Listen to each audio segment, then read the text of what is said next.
Sir school ആ സമയത്തൊക്കെ അല്ലെങ്കിൽ കോളേജിലൊക്കെ നാടകങ്ങളിൽ വല്ലതും അഭിനയിച്ചിട്ടുണ്ടോ?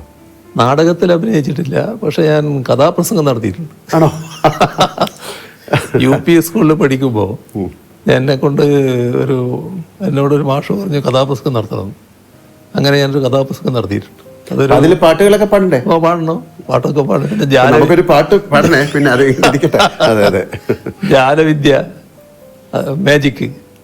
അതായത് ഒരു നൂലിന്മേലൊരു ചോക്ക് കിട്ടും, ചോക്കല്ലേ എഴുതുന്നത്. അതെ അതെ. ആ ചോക്ക് കെട്ടിയിട്ട് ഇങ്ങനെ പിടിക്കും, എന്നിട്ട് ഈ നൂലങ്ങോട്ട് കത്തിക്കും. കത്തിയാലും ചോക്ക് വീഴില്ല. അപ്പോൾ അതിൻ്റെ വിദ്യ എന്താണെന്ന് പറഞ്ഞാൽ ഈ നൂല് പലവട്ടം ഉപ്പുവെള്ളത്തിൽ മുക്കി ഉണക്കുക. അങ്ങനെ ഉണക്കിയെടുത്തിട്ട് കത്തിച്ചാൽ ആ ചാരം അങ്ങനെ തന്നെ നിൽക്കും, വീണു പോകാതെ, ചോക്ക് വീണു പോകാതെ നിൽക്കും. ഇതാണ് ഒരു ജാലവിദ്യ. മറ്റേ ഒരു കഥാപ്രസംഗം ഞാൻ നടത്തിയിരുന്നു. ഒരു വലിയ ആൽമരത്തിൻ്റെ താഴെ ഒരാൾ കിടന്ന് ഉറങ്ങുന്ന, അദ്ദേഹത്തിൻ്റെ തലയിൽ നെറ്റിയിലൊരു ചെറിയ അതിൻ്റെ കായ വന്ന് വീഴുന്നു. അപ്പോൾ ഈ കായ് അല്ല തെങ്ങിൻ്റെ തേങ്ങ പോലത്തെ ആണെങ്കിൽ എൻ്റെ കഥ എന്താകുമായിരുന്നു എന്ന് പറയുന്നത്. അപ്പോൾ പ്രകൃതിയുടെ ഒരു പ്രത്യേകത കാണിക്കുന്ന ഒരു കഥയായിരുന്നു അത്. ഓക്കെ.